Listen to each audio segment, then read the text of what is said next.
From deep in the heart of Central Texas, it's the Best of the Outdoors podcast, brought to you by Texas Fish and Game Magazine, the voice of the Texas outdoor nation. I'm your humble host, Dustin Vaughn Warnke, the hostess with the mostest. So excited to have you guys back on this show, man. I get pumped up every time I turn on this microphone and fire up my phone line to talk to somebody about the great outdoors in Texas and beyond, and it's just such a pleasure to be able to share this medium with you through podcasting. And so thank you guys so much for listening, as always, and thank you for also checking out fishgame.com for giving our podcast a 5-star rating, for telling a friend about the show, and all that other fun stuff, because we love you guys. We love to do new things on this show and have some past guests on as well. And today we're having Rick Ward, the Urban Airgunner from Air Force Airguns, as well as his fame from American Airgunner, the TV show that is on the Pursuit channel on a regular basis. Man,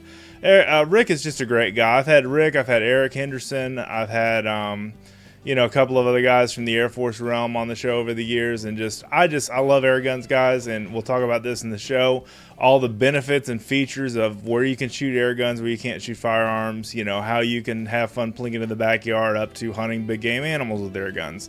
So this show goes a little longer than my usual, hour to 45 minutes to an hour format. So this is about an hour and a half show that I recorded with Rick. But man, we get to talk about all kinds of other things besides just air guns and hunting, and just outdoor industry stuff, outdoor world things, and things that affect us all, really, that live this thing we call life. And I'm just happy to share this with you guys. We had a blast doing this, and I think you guys are really going to enjoy it. So without further ado, here is my interview with Rick Ward.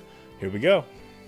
Joining me on the phone, Mr. Rick Ward, the Urban Airgunner. How you doing this evening, Rick? I am doing absolutely fine, Dustin. Absolutely, man. Every day that you wake up is a blessing. That's right. That's right. And basically what I wanted to do with you is talk about something outside of the state of Texas for once, that basically is reflecting on your love of air guns and my love of air guns, and all the guys in Texas here that love air guns as well, that can appreciate it, and people outside the state as well. But Georgia is allowing air guns for deer season now, correct? For rifle season, correct? Absolutely, man. And I tell you, it's been a long time coming. I wish that, it's not a single-handed type deal. I mean, I didn't do this all on my own. Sure. Man, I started asking a lot of questions and knocking on a lot of doors, and, had to put up with a lot of BS, if you will.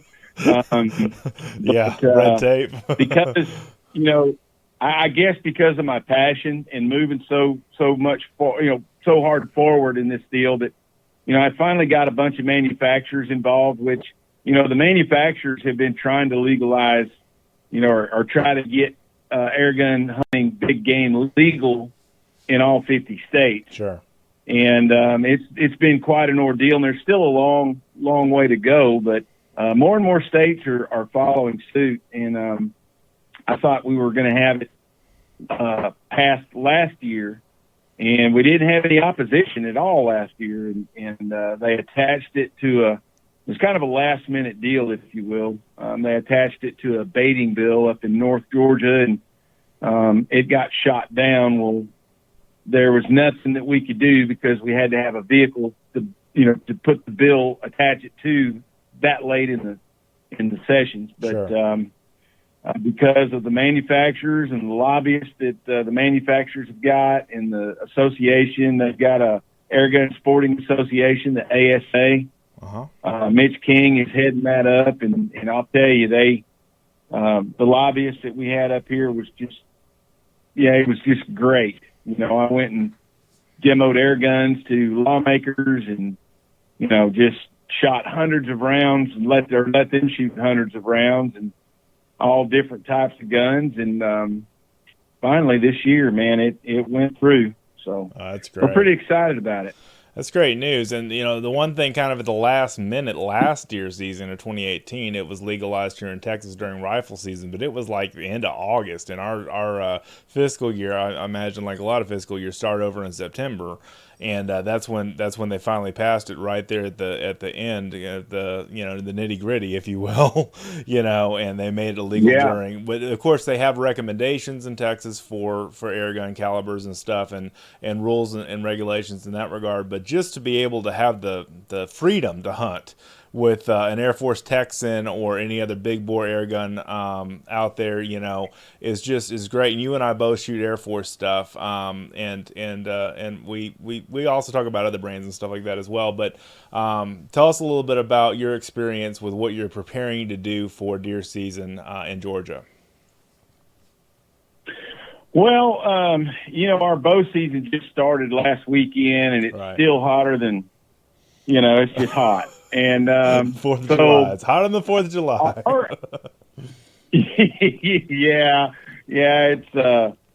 It really is. So we're getting ready to launch our deer hunting season. Actually, for air guns, gets to start during muzzleloader season or primitive weapon. Oh, cool. We tried to get them to let us do it during bow season. Yeah, but we took what we could get. So we're starting during muzzleloader, which is on October the 12th. Oh, cool.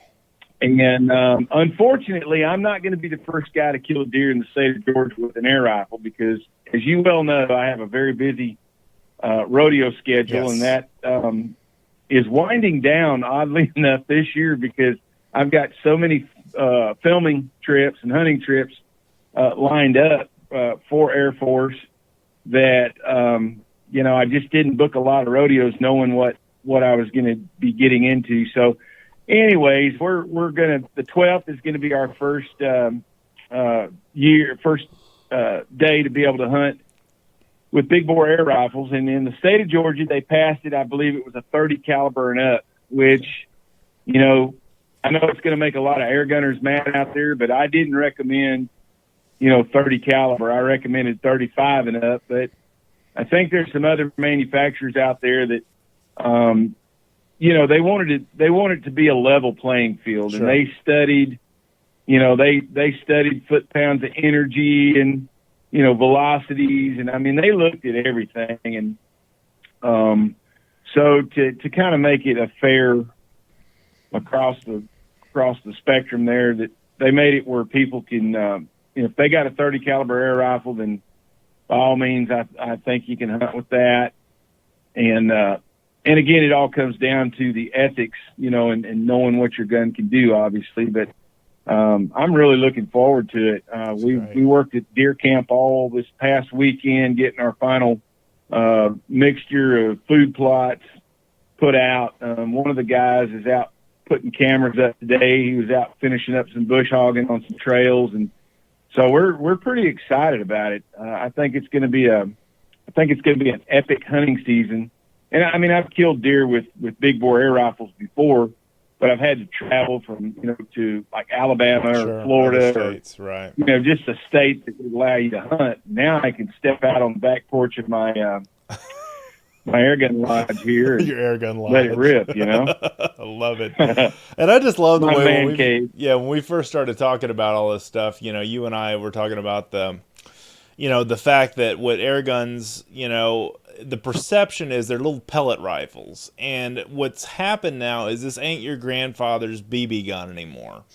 And this is a PCP, pneumatic, pre-pneumatic charged, just power that's just harnessed by the power of air, compressed air, not, just people that don't know a lot about this, not CO2. We're talking about just straight up air like you get in a scuba tank, and, compressed into a tank in the gun and basically shot out in charges. And basically, it's just amazing the amount of power. You can compare something like an air gun to a muzzleloader, and I think that's one reason why they chose for muzzleloader season, right? Yeah, absolutely. Similar energies, right? Yeah, that's what I'm saying. Yeah, similar energies is what I'm saying. Yeah. Right. Well, if we go all the way back, let's go back to the 1500s. Let's go back to 1780, when the Giordoni was made. Mm-hmm. People that don't understand the pre-charged pneumatic, I want to encourage them to, look at the Giordoni air rifle that Meriwether Lewis carried with the core discoveries. I don't know how it got into the United States. There's some speculation. I mean, if you Google it, and I'm sure some of the people are going to Google it as soon as I say this, but there was some speculation that he bought that at Harper's Ferry, or what would be Harper's Ferry, Virginia at that time, or later became Harper's Ferry, but he bought it from a government auction or a sale. Okay. He bought it from the armory. And, you know, I mean, that thing could shoot a 46 caliber round ball through a pine board that's 1 inch thick or better at 100 yards. I mean, the power for that day and age, and those were aired up to 800 PSI, and what we're shooting today is 3,000 and up. Yeah. You know? That was a lot of PSI for back then, Rick. I mean, 800 PSI. It really was. For that. It really was. And you know that, you know, Napoleon was totally petrified of the air rifle. In fact, that's why there's only a handful of Giordonis in existence, is because the Austrian army actually had and fought with air rifles. And so when Napoleon would capture those air rifles, the people were killed immediately and the rifles were destroyed. So wow. There's not a lot of them around. But, you know, had they have had these Giordoni air rifles during the Civil War, you know, things might have been a little different. A little bit different, yeah. But, I was thinking about that, too. I didn't even think about that being at the same time, yeah. So, you know, I mean, the thing about air rifles, they are very powerful. Whether you shoot a round ball, you know, I guess probably, well, I don't know how many years ago, when I was a kid growing up, I mean, all I knew was the round ball, and conical bullets were still kind of you know, they used them in muzzle loaders, but you just didn't see a whole lot of them available. You know, they would come pre-packaged or waxed or oiled, and you know, me and my dad always just shove a round ball down there and pack it real good and go out and shoot it, you know. But so the conical bullet is really come a long, long ways, and they've done so much research with air rifles and using the different tensile strength of lead and, you know, the Brinell hardness of the lead. Right. You know, they have really made leaps and bounds. In fact, Air Force just came out with a new valve for their air rifle. So I've got a suppressed 45 caliber, which is the Texan SS. And the other day I just put the tank on there and I went out and sighted it in at 100 yards. And with a 280 grain hollow point, I was just ringing basically the same hole. Oh, wow. That's great. You know, yeah, I mean, it was almost sub-MOA. I was really blown away at how well that thing really shoots in 3 shots. And you could see it hitting the background, the berm in the back, almost level at 200 yards. It was almost level of what I was, you know, at the target I was shooting at the gun range. I mean, I just kept watching the dirt kick up, and the guy next to me is like, "Yeah, what are you shooting? What is that thing?" Yeah. I get those looks at the range like, too, man. They're like, "What on earth is that he's thing?" looking through his spotting scope at my target, and he was just blown away at how accurate that thing is. Wow. And so really that new valve that I've got on there, it just took a 400 foot-pound gun and made it a 500 foot-pound gun. And the Texans, like the regular Texans that we have, you know, that valve made that gun a 600 foot-pound gun. I mean, you got another 100 foot-pounds of energy, you know, depending on what what weight of bullets you're shooting and that kind of stuff. And I really never shoot a heavy enough pill to make it, you know, that much. You don't need that much foot-pounds of energy to kill a deer at 100 yards. Right. I mean, right. I typically, I think when I'm shooting the deer that I've killed in the past, I've used a 330 grain bullet, and I don't remember the speeds that it was traveling at. I mean, it's, you know, I'm getting old and my memory's not as good as it used to be. Don't start that old stuff. Somewhere in my pile of junk in my cave up here, I do have some notes. I just don't know where they were at. Okay. Not very good show prep on my part. That's okay, man. I'm not busting you on that. No, I was thinking, Chester Moore, our editor in chief, who you met before, Rick. Sure. Has we come by the Air Force booth every SHOT Show, and then I always come by every NRA show that I can make it. And Chester was really intrigued with how air guns would work, and he's got a hog problem in Orange, Texas, in his southeast Texas town, or East Texas, going far east towards Louisiana. And he basically had the experience with, I sent him my Texan through the UPS or through the mail, I forget how I sent it, but I sent it to him, and I sent him some ammunition in another box, and basically had him put it all together and shoot his first beer can or whatever it was, Rockstar Energy can at 50 yards, and he just got hooked on it. I wasn't even there.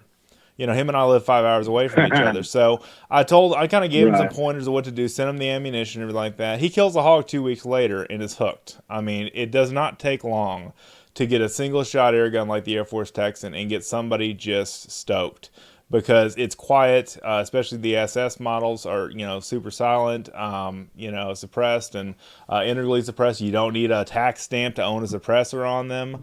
You don't need any kind of firearms laws to relegate you not, or regulate you not being able to own one, and because they're not a firearm. And I mean, I've talked about air guns a lot on this podcast, but basically it's because I really believe that they've come so far in so short amount of time, and technology is getting even better, and I know that's something you agree with too. Absolutely. I've got a friend of mine out on the West Coast. His name's Cedric. His YouTube channel is Too Fast for You. And I love that. But yeah, he's a great dude, man. But let me tell you, he just did a build on one based on the Air Force Texan, and it's a 338 Lapua. Oh my gosh! And he's shooting apples and oranges at 300 yards of that thing. I mean, the guy. Oh my word! I'm just, the thing is, these guns. If that's all I did was carry an air rifle around, I mean, I'm a crappy shot. I'm not going to lie to anybody, but, Cedric is out there shooting every week and practicing. And I mean, he's built a gun that's going to stand the test of time. And it all came off the Air Force, build. Right. I mean, Air Force builds great guns. And the owner, John, told me one time when I first got involved with Air Force many years ago that was the most modified air gun in the industry. Okay, as far as a platform, AR-15, it's modular. Nothing you get for it. Yeah, I was just saying it's basically a platform that people have built guns off of, like a Mauser or a Mosin or whatever, right? Sure, absolutely, and or Springfield. I've had a lot of people offer, there's people out there that have approached me at SHOT Show, and there's really, really great folks out there that have offered all these mods for these guns, and sometimes it's kind of tempting, because let's face it, America was built on speed. Everybody wants something to go fast. Yeah. And if you ain't first, you last, Ricky Bobby. Right. That's right. But sorry, that's good. That's welcome, dear Rick. That's welcome. Yeah, that's fine. Your Georgia boy's welcome to Texas anytime, buddy. You know that. So. Yeah. But the thing, what I'm trying to get at is that I've always been the guy that, here's my take on the whole thing. If you work your tail off and you got a family and you're paying bills and you're trying to save, little money, try to sock a little bit here and rat hole some there, and you want to buy a gun, an air gun, you don't want to have to put a bunch of money into it to make it shoot. Yeah. And unfortunately, there are so many guns out on the market that you have to do that with. And, Air Force saw what I was doing, and I was just that guy that was doing stuff right out of the box. I mean, and that's kind of been the driving force, I guess. People, they look at what I'm doing, and I'm not modifying my gun, and I'm taking game at, crazy yardages and, up close, long ways off. And it's just something that I try to tell people that this is right out of the box. Right. If you spend the time with your gun, the most important piece of gear that you can buy as an air gunner is a chronograph and a rangefinder. I mean, that's the biggest investment, in my opinion, that once you get all your stuff and you start shooting, regardless of how big, whether it's a big bore, small bore, if you'll get a chronograph, you can tune your gun to be the most accurate gun. You can find out where it likes, because just because it says 3,000 PSI on the side of it doesn't mean you have to fill it to 3,000. Yeah. I've shot plenty of guns at 2,500 that were just deadly. Yeah. And shot really flat. So, but there's just so many things, but that's kind of where Air Force came in and saw what I was doing. And they were like, "Hey man, would you like to talk about our guns on a public forum?" And I'm like, "Sure." So that's cool. That relationship's been going on for quite some time now. And I'm grateful for their friendship and their, putting up with me.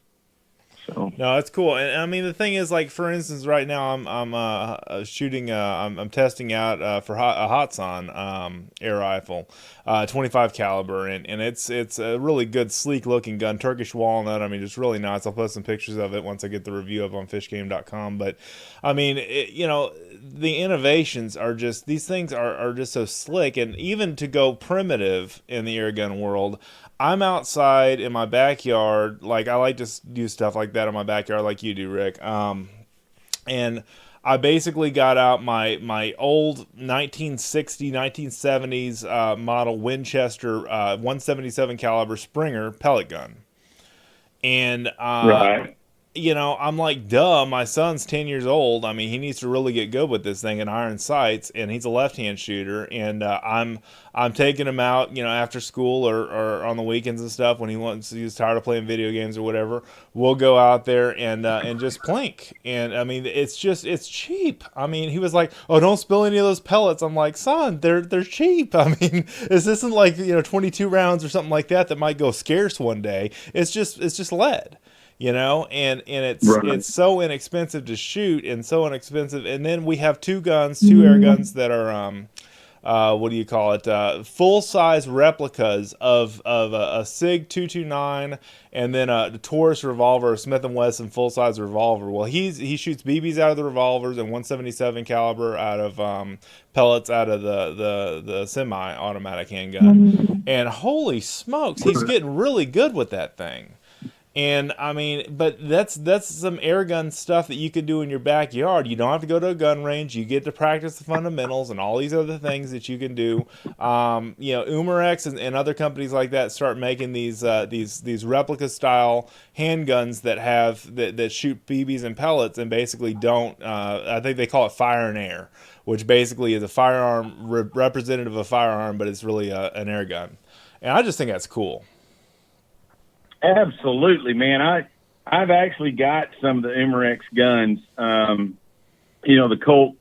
Yeah, you know what I'm talking about. The Colt Peacemaker. The Colt Peacemaker. And, I've got one like the Colt Peacemaker. Army. Yeah, it's a Smith & Wesson style gun. But yeah, I've got the Commander 45. It's just I love that CO2 gun. And and they've got the Winchester Model 94. I really need to probably get my hands on one of those. I actually have know a couple people over there at Umarex, and yeah, I do too. From my tenure with American Airgunner, but it is. You're right. It's going out there. It's not all about hunting. Sometimes it's just taking the kids out in the yard and just letting them shoot. Yeah. I mean, there's so many things that you can buy at the dollar store, like a deck of cards and clothespins, and let them. Go out there and try to shoot the hard out or the club or whatever. I mean, just make up games. It's so much fun just shooting air guns, period.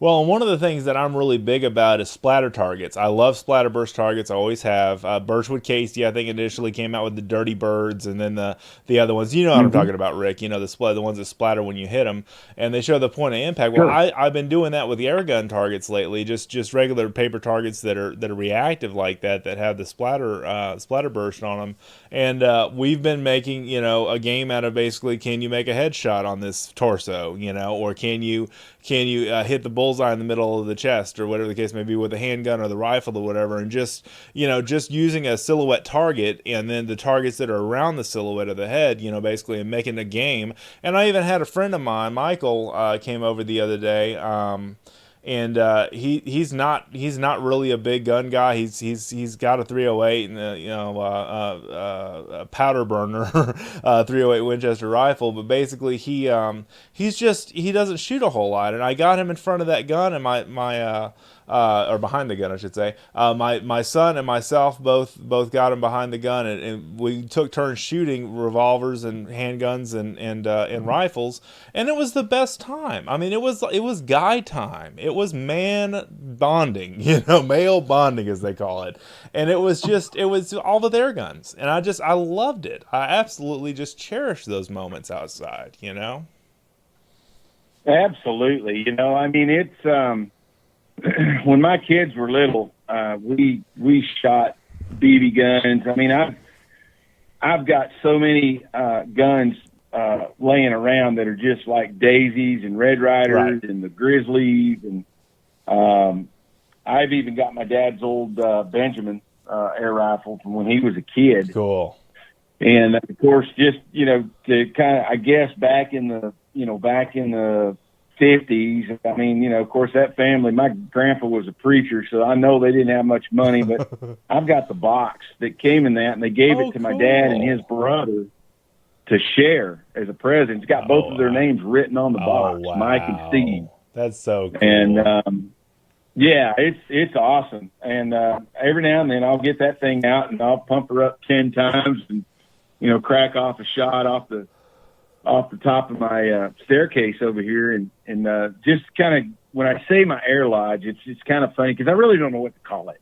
I mean, it's a man cave. It's a air lodge. I mean, it's a paradise up here. I love it. Whatever you want it to be, but the thing is, I've got this deck that I walk out on. It's over my garage, and so at 50 yards, I've got a bunch of popper targets set up out there, and so I could sit up along the banister rail, and I can, if I want to shoot squirrels, I can shoot squirrels all day, but then I can go ahead and shoot those popper targets, because if I'm up here working on a gun and I've got it bore sighted or just whatever, I can reach out there, just out the door, and if I hit that target at 50 yards, I can go fine tune it later on. But and these are small 22 caliber type popper target steels that you buy at Walmart or wherever your favorite sporting goods is. Sure. But I'm with you. Yeah, so I mean, it's like I shoot all the time, and it's just something that I absolutely love doing. But when the kids were little, I guess I'm kind of chasing rabbits here. But when the kids were little, we do that a lot of this we show. Would you could go to the dollar store and you could buy those little suckers, the little lollipops that come in they're dangling. I think there's like, I don't know, like 12 of them on a they're all kind of taped together. Yeah. You can take them out of the package. Well, we can take those things. They're all different colors. And, I took a 2x4 and drilled a hole in it just big enough for that lollipop to sit in there. And you get back 10 yards or 10 feet and you shoot them, and they'll kind of sparkle when you hit them. Yeah. And, they'd get a kick out of that, or they would, like you could get glitter. It's fun. Sometimes it's messy, but it's fun when you have a little bit heavier air rifle. Yeah. And my absolute favorite, though, is they have a stuff. It's not silly string. It's called goofy string. It's at like the Dollar Tree. Okay. I guess Dollar Tree's everywhere now. But, yeah, we've got them down here. Yeah, I usually go in there and buy a flat. a I'll big buy a whole old case of them. They're Yeah, looking that's at what me I like, used to do. "You gonna have a party?" You bet I am. With my air gun. You go out there and shoot that with an air rifle. I mean, if you get close enough, a BB gun will pierce that can. Yeah. But just like a break barrel air rifle, 22 caliber or 177, and man, the stuff when that thing goes and that colored foam goes everywhere, that I get so giddy. I mean, it just I'm gonna have to laugh. try that, dude. That's too cool. Because I've been buying my son the flats of those. Trees, I've been buying my son flats of those to get just for him to spray in the backyard. But to shoot, what a great idea! I love it. That's awesome. Absolutely, because you can set them up on just about anything, and the pressure that they're under. I mean, they fly up in the air pretty good and shoot a pretty good stream of silly string out of there. So, I've done videos. How many cans will Goofy string will Air Force? Yeah, I've seen those. I've seen you do some of that stuff. That's cool. Yeah. And it's just so much fun. I mean, I just that's my all-time favorite shooting. That, and then the other one. Now, I don't, if there's kids listening to this podcast, always check with your parents before you do it. But, yes.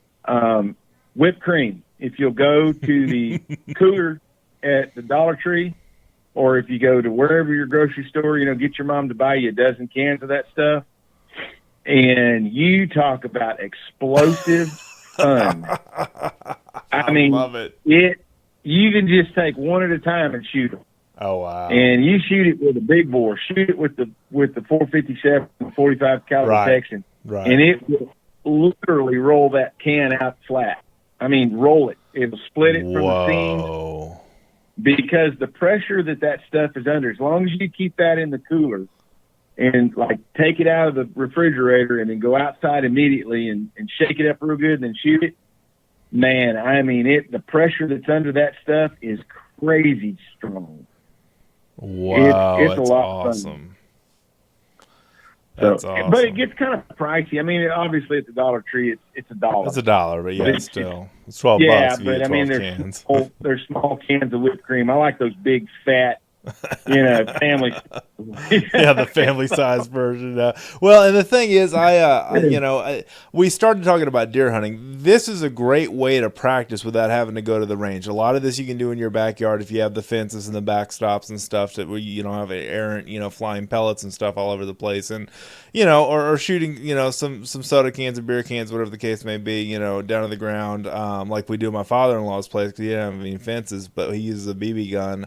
My son practices there, but man, this is just great practice. I mean, think about a lot of people that recommend shooting a 22 year-round to get ready for rifle season for deer. Well, if shooting an air gun's even cheaper than that in a lot of cases, especially if you have a spring-loaded gun, like I've got my 177 Winchester I talked about earlier. It's a break open Springer, or if you've got something like the Talon, the Talon P. I've got the young, the short air rifle pistol. I showed that to dude. I had a birthday party for my son Jackson the other day, and one of his friends' dads came along. He's now a listener to this podcast, Nate. So if you're out there listening, Nate, shout out to you. But I showed him the Talon P, and he was like, "What on earth is this thing, man?" I mean, it just looks so foreign from any other gun there ever was. And I said, "It's a 25 caliber air gun, and it basically, you can make several shots off of one fill, and basically it shoots compressed air." And he was a Boy Scout guy, he had his son in Boy Scouts and stuff, and never seen anything like this, but it was just so cool, that look at how much fun you could have with this thing, was his thought. So I kind of thought that was cool. Absolutely. I mean, I show people my air rifles all the time. Of course, being on the road rodeoing like I do, I usually carry a Condor SS with me, or I might even carry my break barrel. I mean, I've got a Kamita Lynx, which is an Air Force international gun, and I've got the Kamita V10, which is a multi-shot. But I'll carry some form of air rifle with me out on the road, and people that have never seen them, it's like they just can't put it down. Yeah. And it's a really, now 22 ammo is pretty much readily available. It's finally come back, and you could buy it. It'll never be 99 cents a box. No, that was the other point I was going to make. Exactly. But I try to buy it. I mean, I do. I try to buy 22 ammo whenever I see it on sale, or I'll buy like cheaper than dirt, or one of these discount places. They'll have it on sale for the Academy. I don't know if that's you might have to edit that. No, that's fine. But I go over there and they'll run a sale and it's $1.99 a box, and I've seen it for as low as $1.75. But I'll buy that and just put it in storage for I don't go crazy with it, but that's how I love shooting rimfire guns. I've done videos on rimfires of my childhood, and I get great pleasure out of shooting that. So my point to that was that when you get into shooting air rifles, you don't have to go specifically to a range. If you're in a backyard of any size, and you like you said, you have the right backstops, right? You can get a 22 caliber Condor SS that is less than 88. It's less than 88 decibels.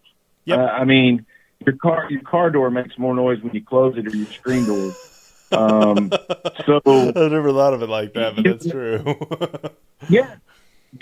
But the cool thing about that is that you can stay in practice all the time. So those guys that are out shooting 22s waiting on deer season, like you said, they can pick up an air rifle, and once you get over the initial expense of getting into PCP rifles, right, a little expensive, but yeah, you can save a ton of money on ammunition. Because you buy a 10 of pellets. I buy mine. I get a really good deal through JSB and Diablo. So Diablo. I usually buy bulk. Yeah. And at one point in my life, which I'm not doing that anymore, but I would go out and literally shoot a can a day, which is 150 rounds, 200 rounds, and I would shoot every day, and I love shooting air guns. And I love hunting with air guns because of the challenge. That's, people tell me all the time, well, I don't get to hunt, or I don't like to hunt. I don't want to kill stuff. You don't have to kill stuff. You can go out and kill lollipops and whipped cream and things like that and get as much enjoyment out of it. Goofy string. Yeah. Sorry. Yeah. But those, some of that stuff, like those peeps, that's a waste of time. Peeps don't shoot good, Okay, Easter, that's good to know. Yeah. I don't think anything can kill a peep. Yeah. Peeps are like nuclear actives and stuff. They're pretty cool. So yeah. Yeah. But as far as deer hunting goes, my family, we love deer meat and we eat deer meat. In fact, my kids got me a meat grinder last year for my birthday.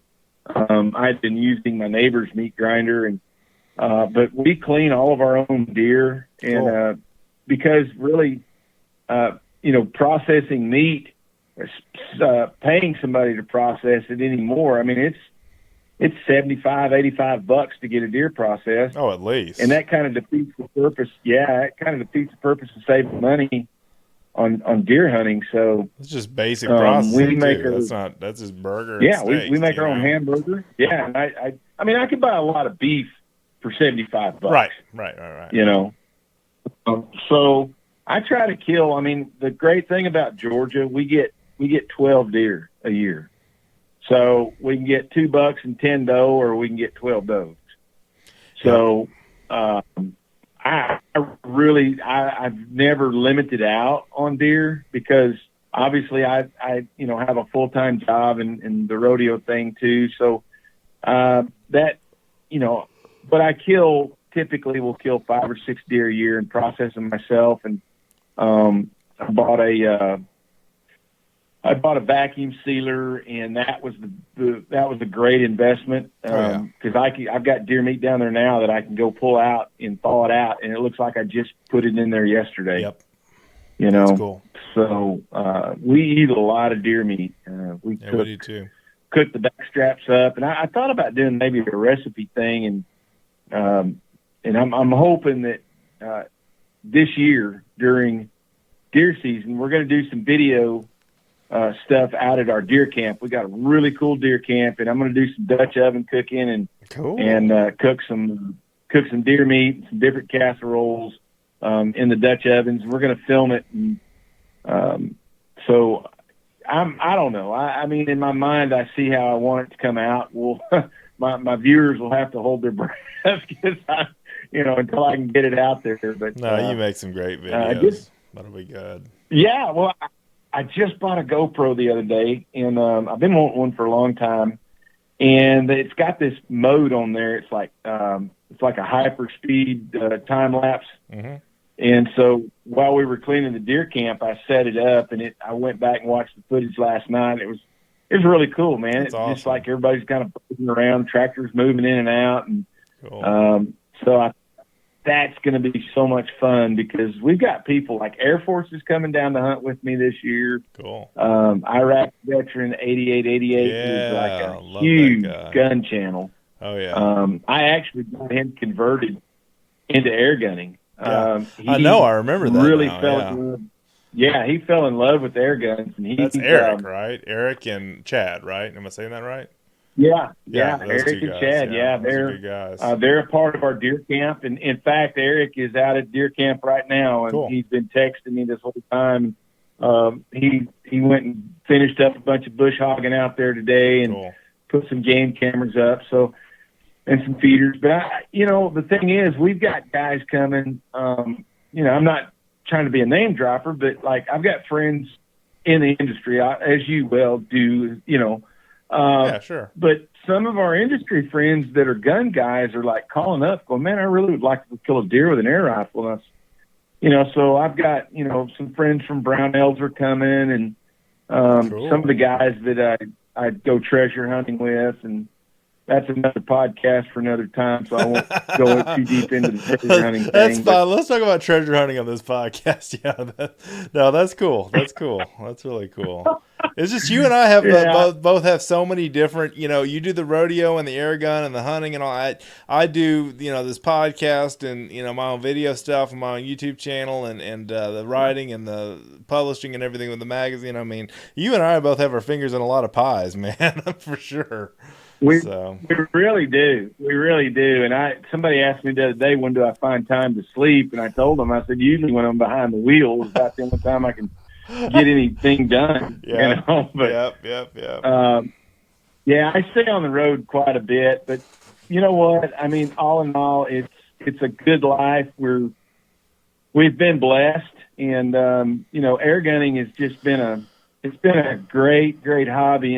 And I'll tell you, and you know this, and I won't go too deep into it, but, our oldest son was killed in a tragic car accident last year. He was 23 years old, and he was a rodeo cowboy. He rode bareback horses. I mean, of course, you being deep in the heart of Texas, you know about that, because that's where we're from anyway. We're Texans, but sure. We just happen to be in Georgia now. But, yeah, he was on his way home to see us, and, we got this phone call that we just never wanted, anybody wants to get. Sure. But, so, we lost Matthew, but what I'm getting at is the fact that had it not been for my outdoor family keeping me propped up, yep.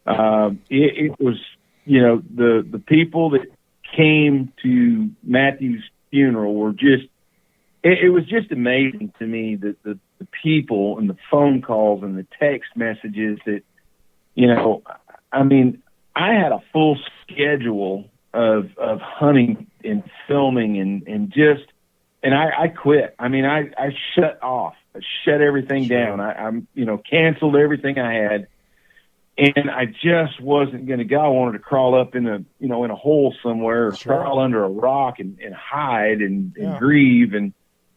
But had it not been for my friends, you included, just the prayers and when they called, Air Force called and said, look, we know what's going on. You don't have to, we're not holding you to the fire to do any of the things that and they lost money. I mean, these people lost money on canceling these gigs. Right.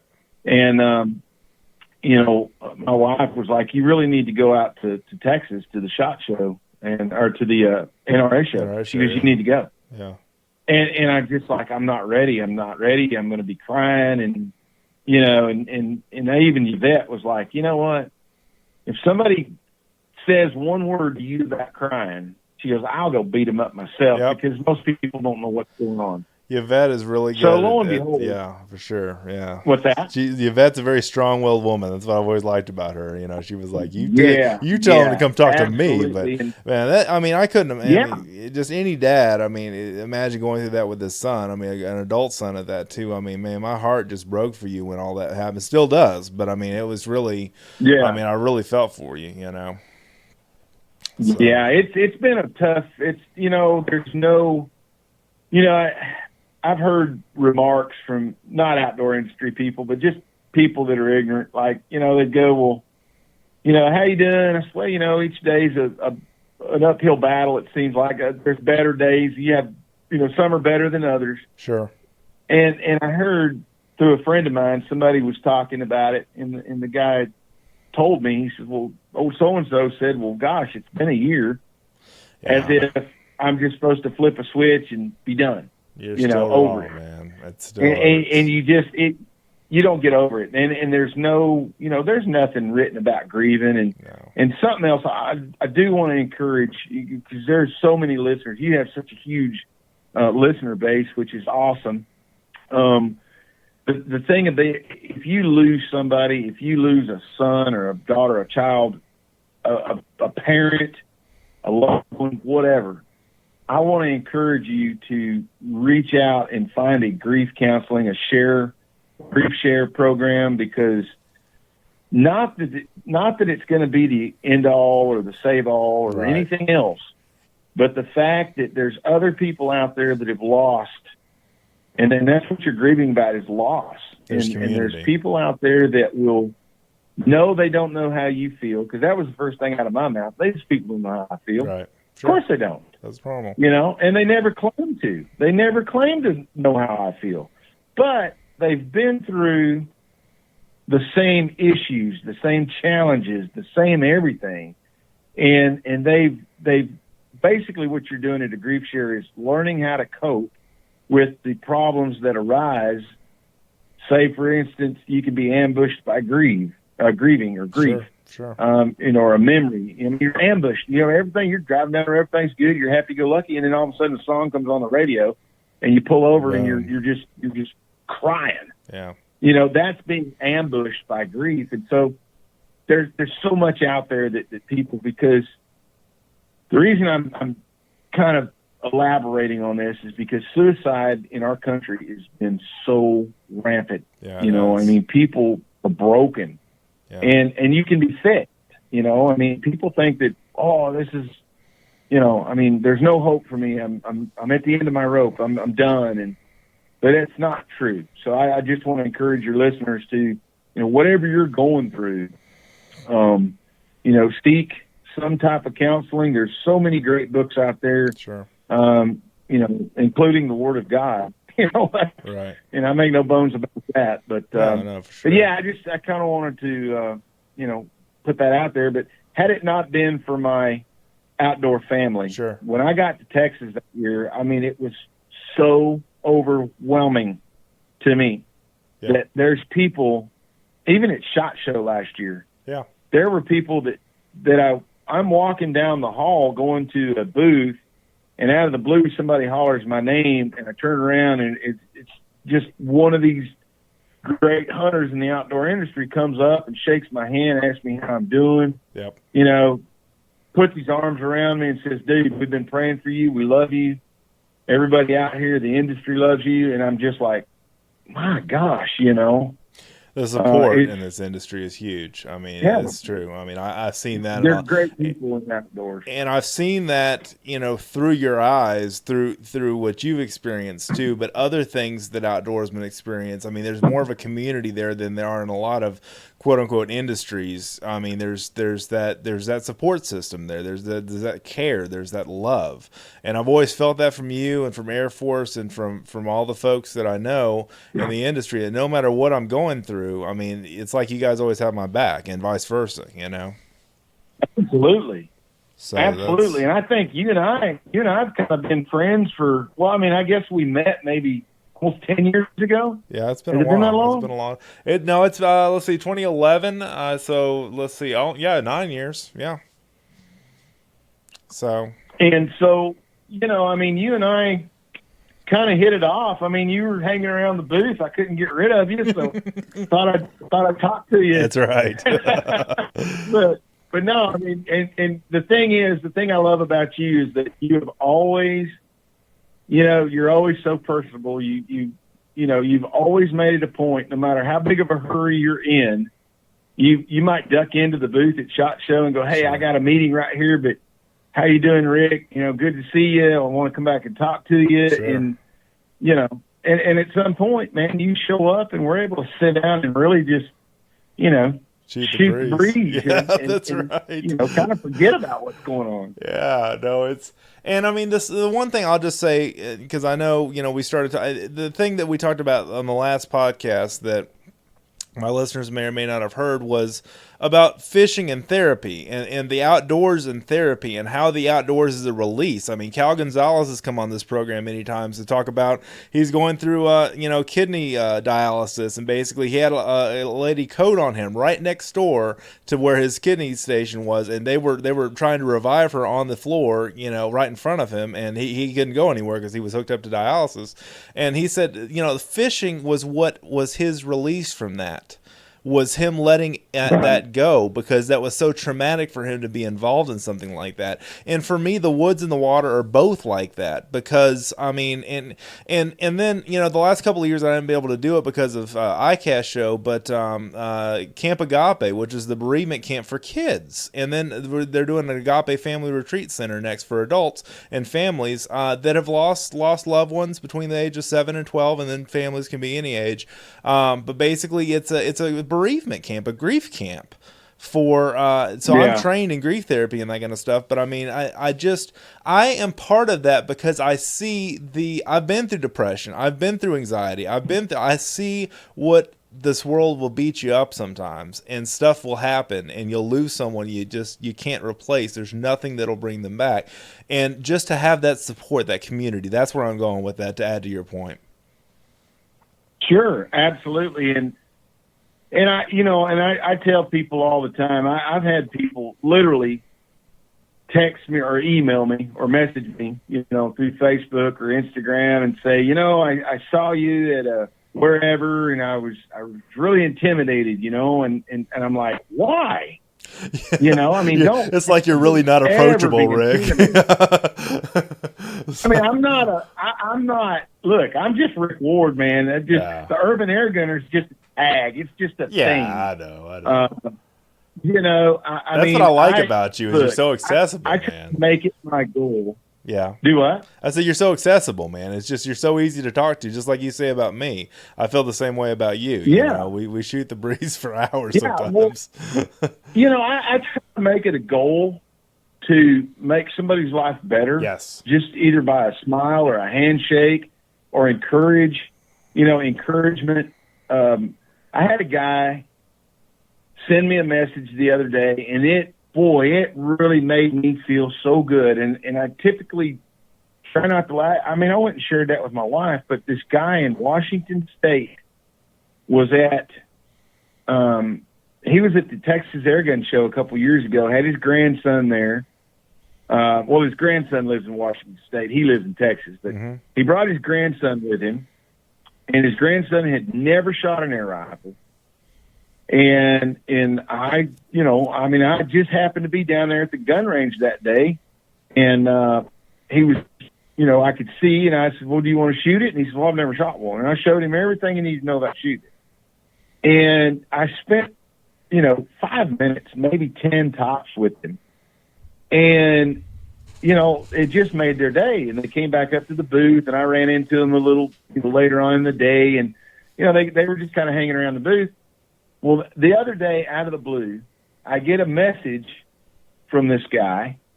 Yeah. And he was like, you made such an impression. He goes, my grandson asked me, he goes, we sure missed you at the Texas Airgun show this year.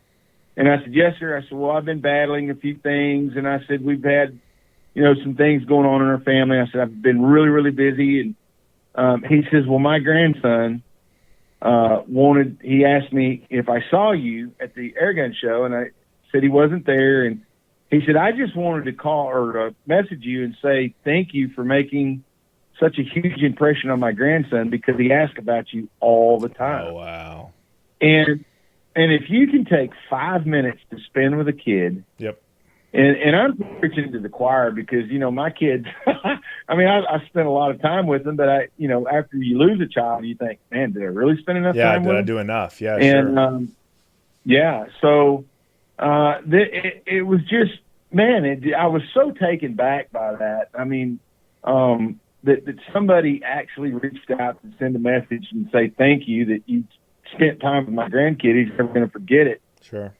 And so really, yeah, I mean, I'm the kind of guy that if you see me somewhere in public or at a show or whatever, now obviously if somebody's got a microphone shoved in my face or a camera, which I try not to do, I mean, you can wait until I can get rid of it.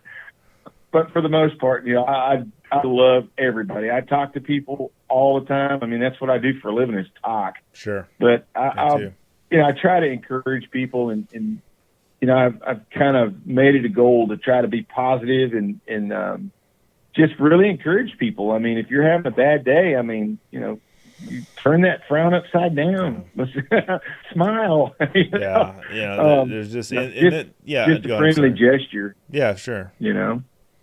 Well, and to your point too, one of the reasons why you and I do videos so much, Rick, is to teach that next generation, because they're watching, and I get comments from them all the time. Those teenagers that are trying to figure out how to shoot a crossbow for the first time, or trying to figure out how to shoot a compound bow. And I've had guys that have messaged me on YouTube, my YouTube channel before, and they're like, "You just saved me like 5 hours of frustration, by your one video." And I'm like, dude, I mean, I didn't think about that when I did it, but it's a ripple effect. We have no idea the impact we are making by our actions. That's my point. Yeah, absolutely. And I heard something the other day, and I know I don't know who did it. The guy didn't know who said this. It was one of these motivational speakers that he was listening to, but to me, it was so profound that it's like everybody in the world breathes the same amount of breath throughout the day. Mm-hmm. So in an 8-hour day, we've all breathed the same amount of air. Yep. In a 10-hour day, 12-hour day. So you have a choice to, when you get up, take that breath and do something good with it. Yep.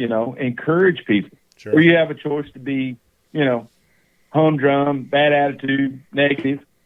And I mean, it was just kind of the way he said it in the conversation. I was just like, really, we do have a choice. We have a choice to make the world better, make people better, make somebody's day, make somebody smile. And so that's kind of what I try to do with each of my breaths, because they are limited. Yeah, they are. We're not guaranteed tomorrow. So. I just found out today I lost a friend from a fraternity brother in my music school that I went to for 4 years he was there 2 years while I was there, and had a brain hemorrhage or a stroke of some kind, and fell over, and they tried to revive him and they couldn't get him back, and he's my age, and I was just like, wow. I mean, it can be that be that fleeting, but that all being said, especially in the outdoor community, Rick, we have the opportunity to impact young lives. We have the opportunity to impact new hunters, or people that don't understand hunting and fishing and don't understand the outdoor lifestyle and don't understand why we do what we do for therapy and recreation, more than just because it's cool to go out and catch and kill something. You know what I'm saying? That's right. I mean, there's a guy, and I keep, YouTube. We're all about YouTube around here. Well, you and I are both YouTube creators, so yeah, that's right. Well, yeah. I mean, I'm a content creator, but I don't. My YouTube channel really sucks. I mean, I love your YouTube put it that way. I like your YouTube channel. Well, thank you, friend. Well, You're course. my one fan. I know. Stop that. But, there's a guy out there that now this is a really impactful story to me. It just hit home with me. Sure. But there's he lives in Memphis, and I'm trying to think of the name. Southern Airgunner, I think it is, or Okay. Southern Gunner, Okay. Southern Airgunner. So, anyways, Kenny is his name. Kenny and I became really good friends over the years, and Kenny lost a daughter, and when we lost Matthew, he reached out to me and really wrapped his arms around me. But so I was watching one of Kenny's videos. He had done a video on the Texan, and of course, I'm very, very defensive of Air Force air guns. So, I mean, whenever somebody puts something out about Air Force, I go and watch it. Right. Really. So he did this, and I got to scrolling around his videos. I even subscribed to his channel. Uh-huh. And so this video pops up, and he's talking about this military guy who was being moved from one place to another, and his wife had this Benjamin air rifle that his dad had given him, and he'd had it for all these years. It was his dad's, and it was his. And anyway, she leaned it up against the car and was moving boxes and whatnot. Well, ultimately, you can guess what happened. Uh-huh. It got run over and broke. Right. And it was unable to be repaired. And this guy's a military veteran. Right. So Kenny goes and buys this guy a gun and sends it to him. Uh-huh. And I was so taken back by this video. And it wasn't one of those, hey, look at me, I'm doing this. Kenny, if you ever watch his videos, you're gonna know that this guy comes, his heart's the size of Texas. Sure. I mean, he gives stuff away to people all the time because he said, you know what, I've got so many guns.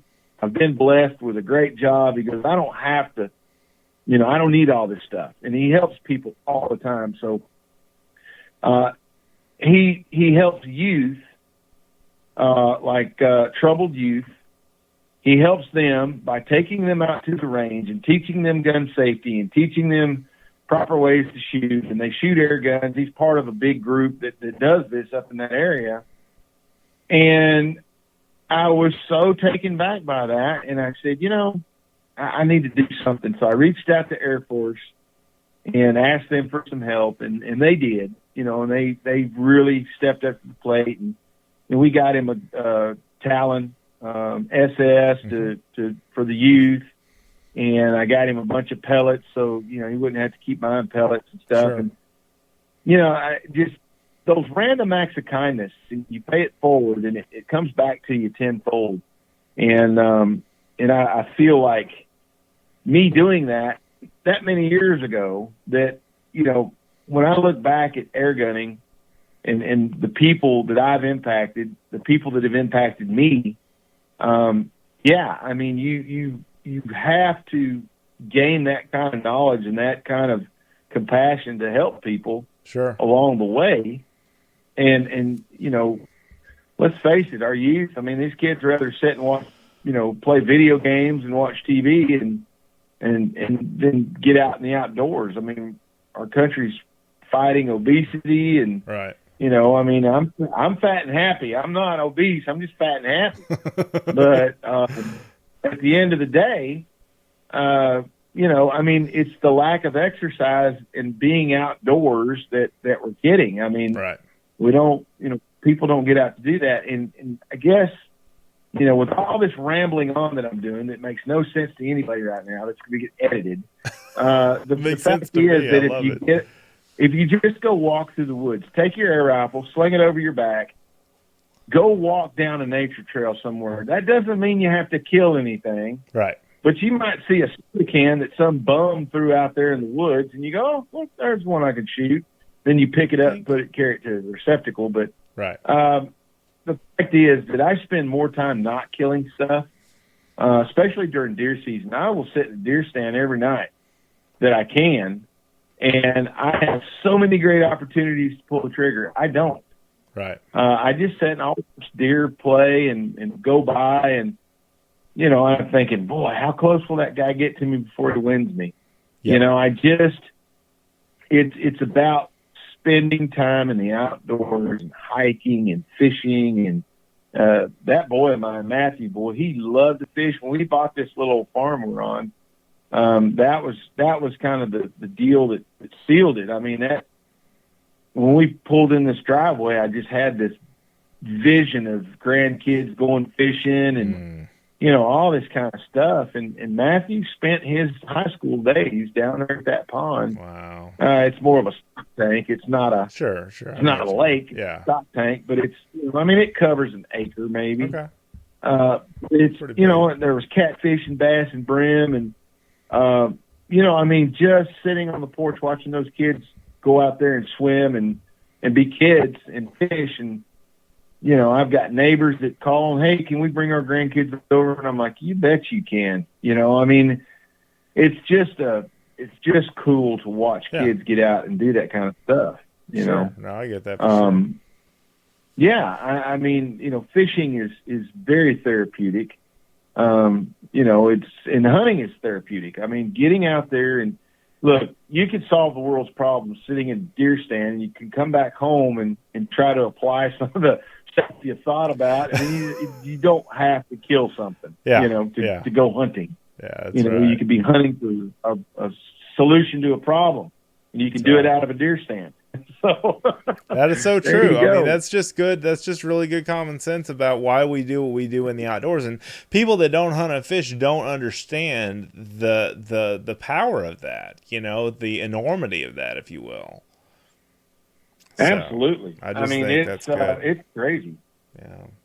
I just think that's good. And I mean, I just, I'm always about, no matter who listens to the show, who doesn't listen to the show, the whole goal of this podcast has always been for the greater good. It's always been, if I can learn enough to teach, if I can have people that come on this show and that inspire and enlighten and educate people and entertain people at the same time, which I think both of you and I have been very entertaining tonight.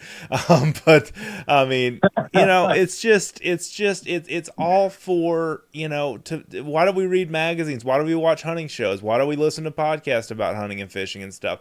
To become better and more refined at what we do in the sport, and also to enjoy the journey. It's really what it's about.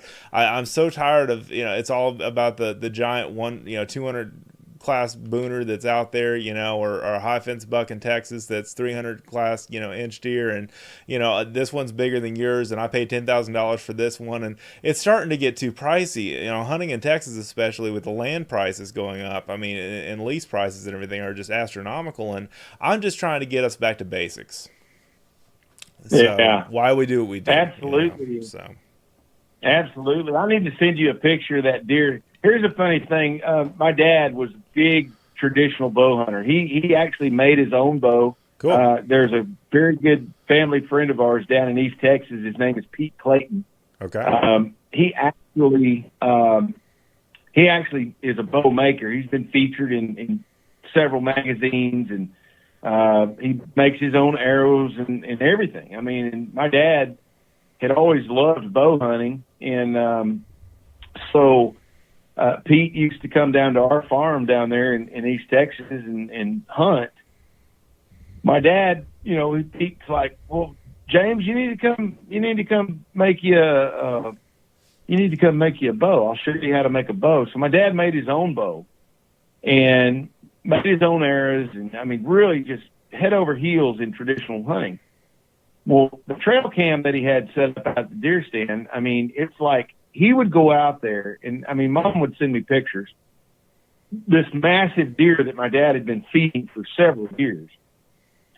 And every time I talked to Dad, did you see him? Oh, yeah, I saw him.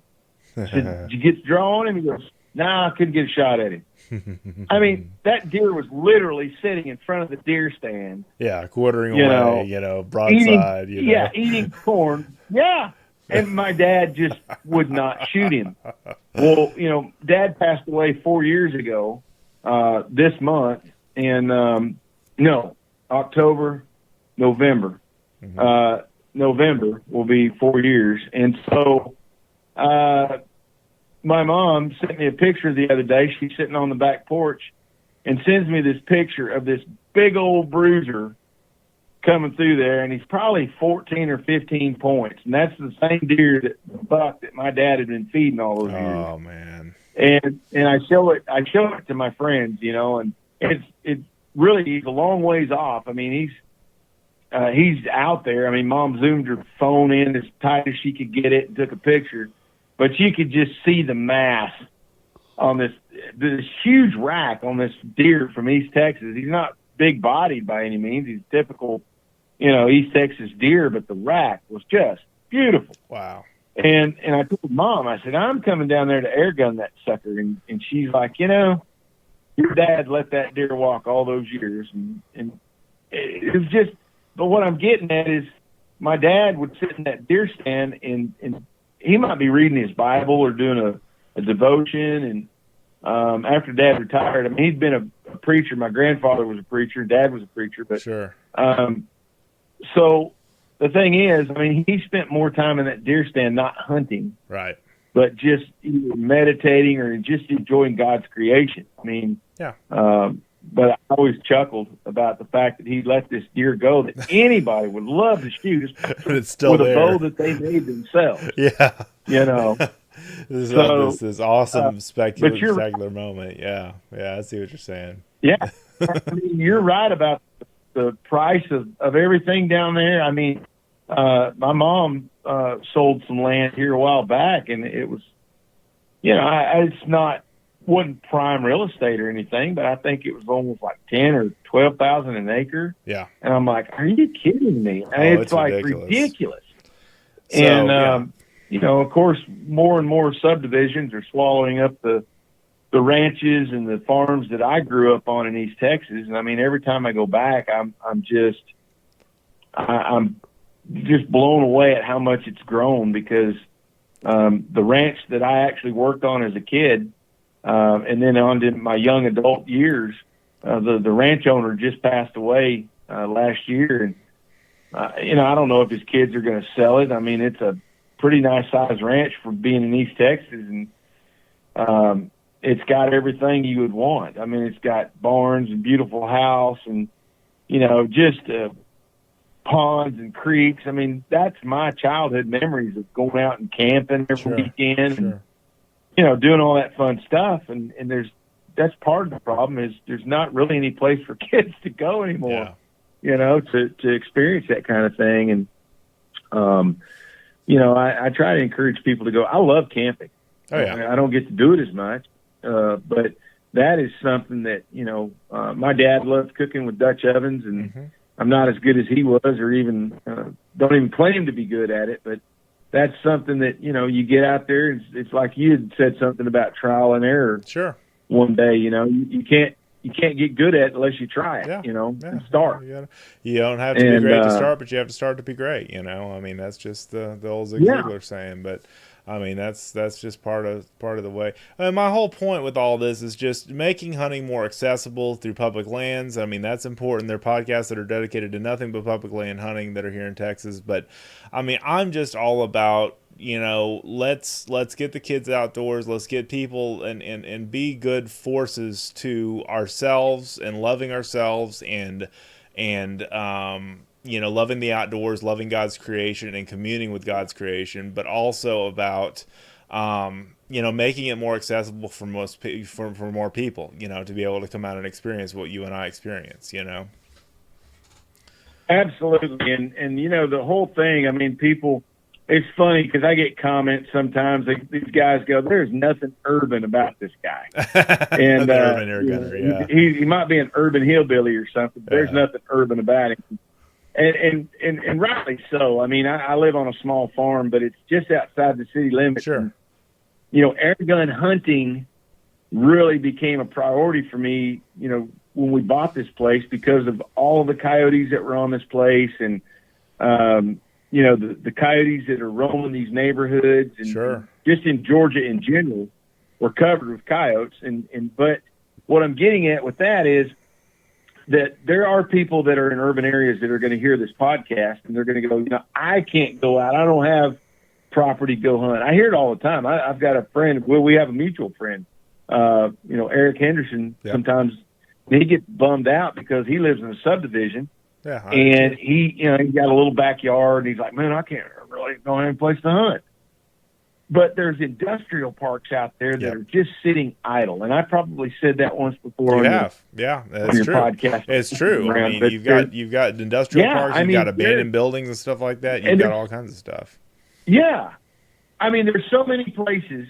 You even wrote something about hunting, bow hunting in these. Yeah. I have. Parks. Yeah, I've written extensively about urban bow hunting. Yeah, absolutely.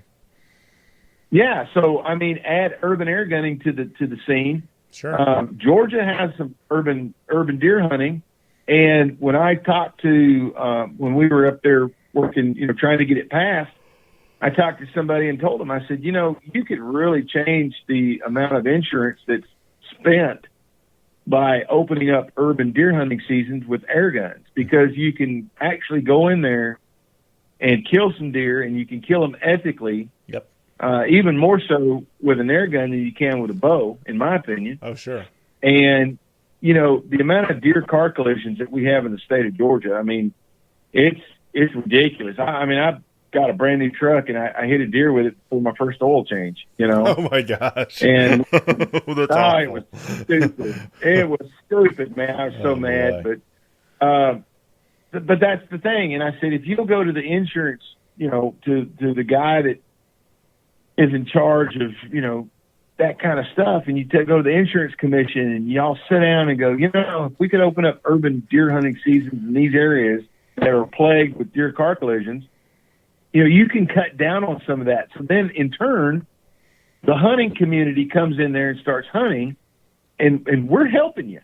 Right. We're helping you not have such high premiums and all this kind of stuff. I mean, there's so many great opportunities for that. There's a lot of states that have urban air gun hunting. Right. It's only a week long. Some of them are 2 days long. Some of them are, whatever they may be. But, Missouri was great. I loved going to Missouri because they had urban air gun hunting. Yeah, no, that's solid. You go into somebody's backyard and whack a deer. I mean, it's just, it's just that thrill of being able to hunt with an air rifle.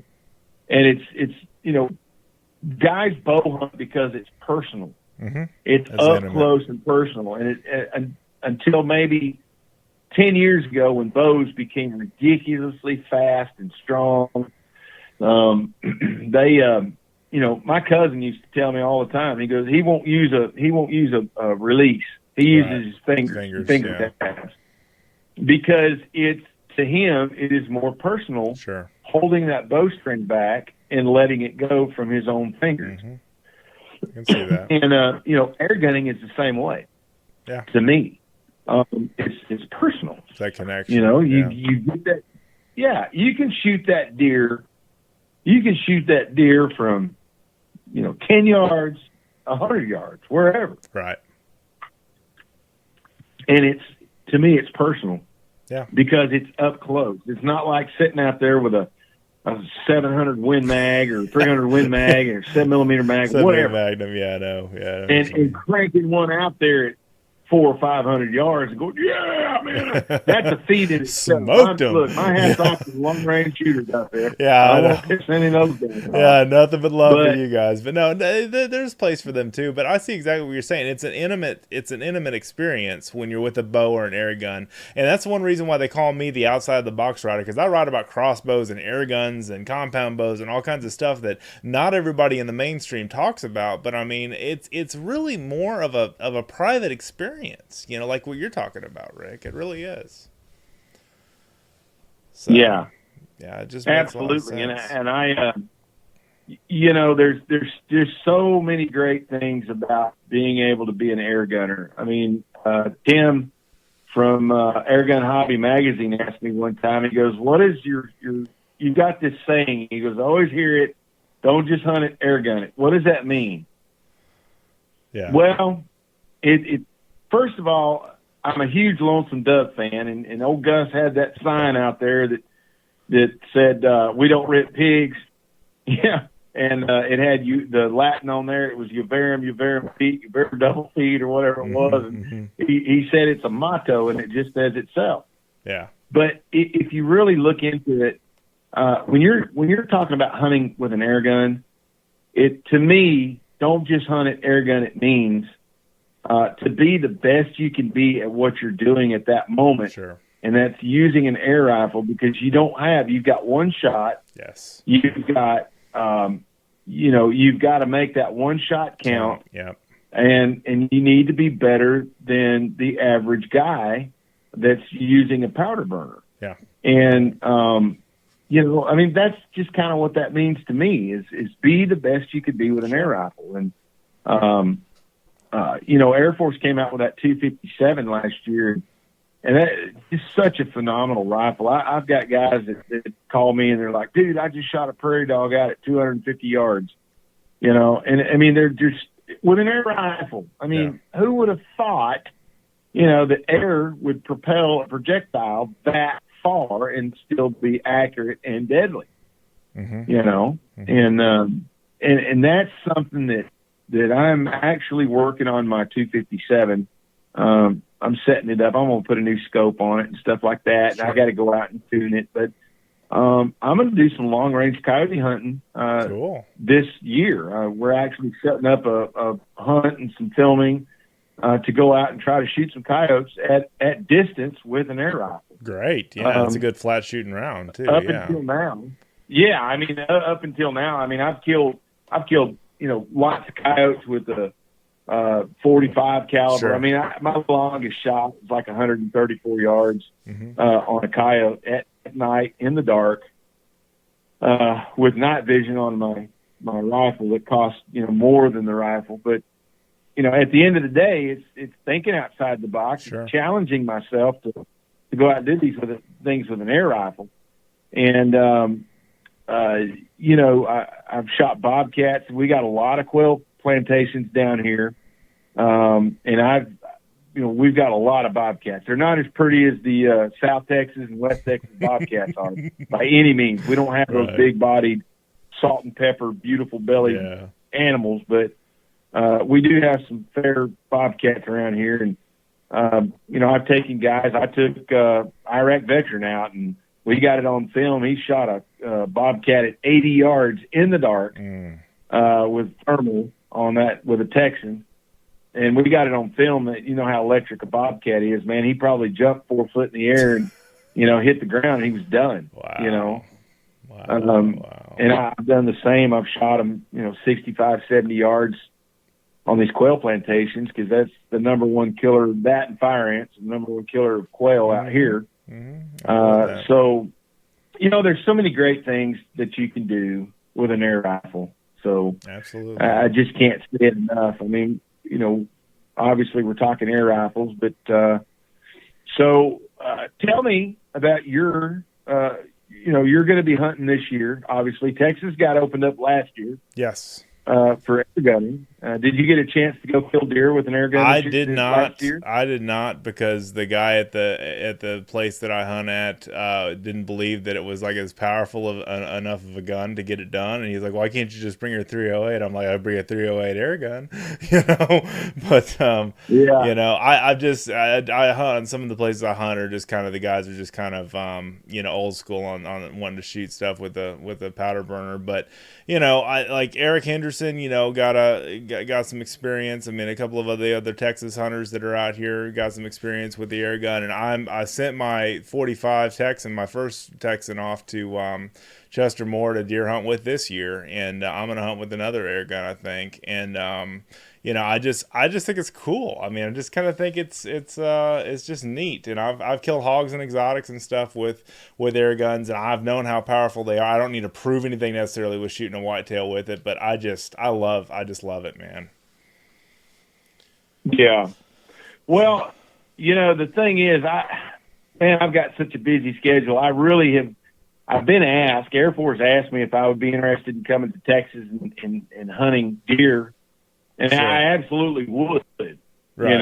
Of course, this year, we're going to try to get as much footage as we can for SHOT Show and other videos and stuff, deer hunting here in Georgia. But I will tell you that, if you have trouble getting a place to hunt, I do have some connections down there. And cool. In East Texas, and I could probably get you on some property to hunt.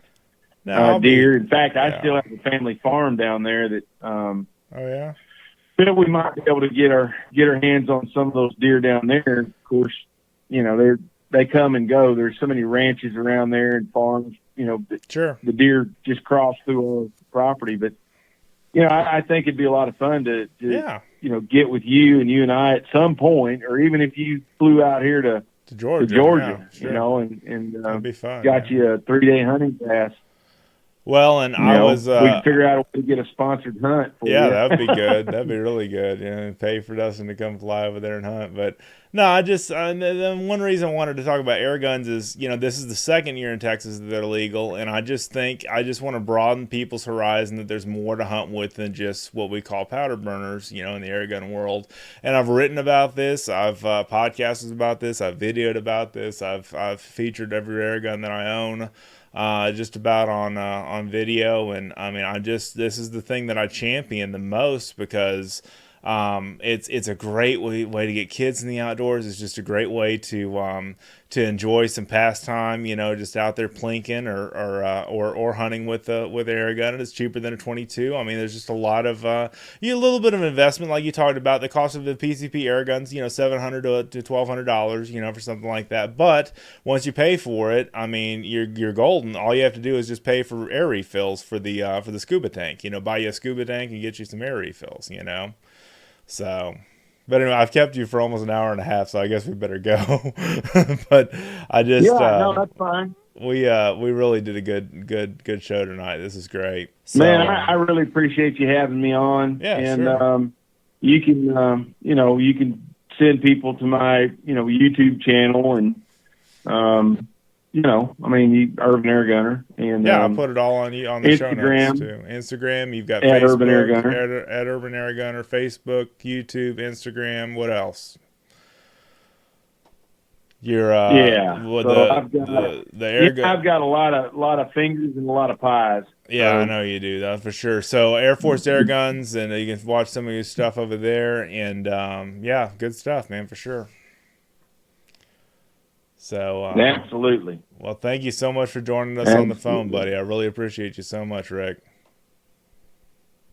Yeah, it was my pleasure, Dustin. I mean, I always love having the opportunity to talk about air gun hunting and bragging about my friends at Air Force Air Guns. I mean, they are great people, as well as everybody in the outdoor industry that I've ever met. I mean, there's always going to be a bad apple somewhere. Sure. I mean, I know there's tons of stories out there about so-and-so this and so-and-so that. But, right. If you surround yourself with smart people and people that have integrity, they actually find a way to make you better. That's right. I feel like a better person just hanging around you, and I mean, you always inspire me whenever we talk. And, I drive down the road and I think, man, I gotta really, I don't want to let Dustin down. I gotta keep working, moving forward. So, Chester said at SHOT Show this year, I had the James Brown work ethic. So, that's a good way to put it.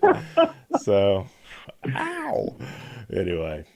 Yeah, really great people in the outdoor industry. But again, thank you so much for having me on. And anytime your listeners want to hear it again, man, I always love being on with you. And hopefully, if I ever start a podcast, and I can get you on and interview you. Yeah, man, that'll be great. That'll be awesome. Well, thanks so much, Rick. And there he goes, ladies and gentlemen, Mr. Rick Ward, the Urban Airgunner. You can check him out online. Check him out on Facebook. You can friend request him. He's just a heck of a guy to get to know and watch. And I love watching his YouTube channel. Love seeing all the stuff that he's into. He's kind of your cowboy rodeo guy, but also real down to the earth, good Christian man. And just love the heck out of that guy. And I'm just so excited to have the chance to share this with you guys. The Texas Outdoor Nation, and I just hope you will share the show. Hopefully you will tell a friend about the show. Hopefully you will have a kid listen to the show. I love to have youth that listen to the show, because this is the future. I mean, podcasting is going to be the way, it's not going away. It's the way things are, and that's why I've been doing it so hardcore for the last 4 years. It's a blessing to be able to do this, turn on this microphone every 2 weeks and knock this out, because this is therapeutic for me. So know that you guys are a big blessing in a lot of ways just for listening. So if you've not done so already, please sign up for our newsletters. They are free. You get a new one every 3 days a week, and that is the Tactical and Practical, or I believe they call it just the Tactical Tuesday or the Tactical and Practical Tuesday, Wildlife Wednesday, which is now called Wilderness Wednesday, and then the Texas State of the Outdoor Nation, our Thursday newsletter, which encompasses the stories from Tuesday and Wednesday, as well as more stories and kind of a summary of the week and gets you ready for the weekend. So Tuesday through Thursday, we have stories there at fishgame.com. You can sign up for that on the right-hand sidebar. Check out the Hero brand of detergents and cleaning supplies and everything while you're there. They're sponsoring our website this month, and they've got banners all over the place. We've even got a slider banner for them as well. So fun stuff. Just so excited, guys. So excited. Every show is a blast, and just had the chance to do this with you guys. This is great. So again, please tell your friends about the show. Please give us a 5-star rating on iTunes if you've not done so already. And just let's spread the Texas Outdoor Nation. Let's get out there and go hunting and fishing and camping and hiking and all the things that we love to do with our families and with our kids and with even those that don't understand this stuff. You know, if you just introduce them to some nice Axis roast, or a nice venison steak, or some nice fish that you caught, some catfish nuggets or something like that. It's a great way to introduce people to the fruits of our bounty in the outdoors, and that's really what I wanted to leave you guys with this show. We have so much more in this sporting tradition of hunting and fishing and the outdoor lifestyle that we can share with people because of our victories in the outdoors. And our victories don't even really mean coming home with something. It's just great memories and just sharing time in God's creation. So thank you guys so much for watching, reading, and listening. Have an awesome day in the outdoors. We'll see you next time.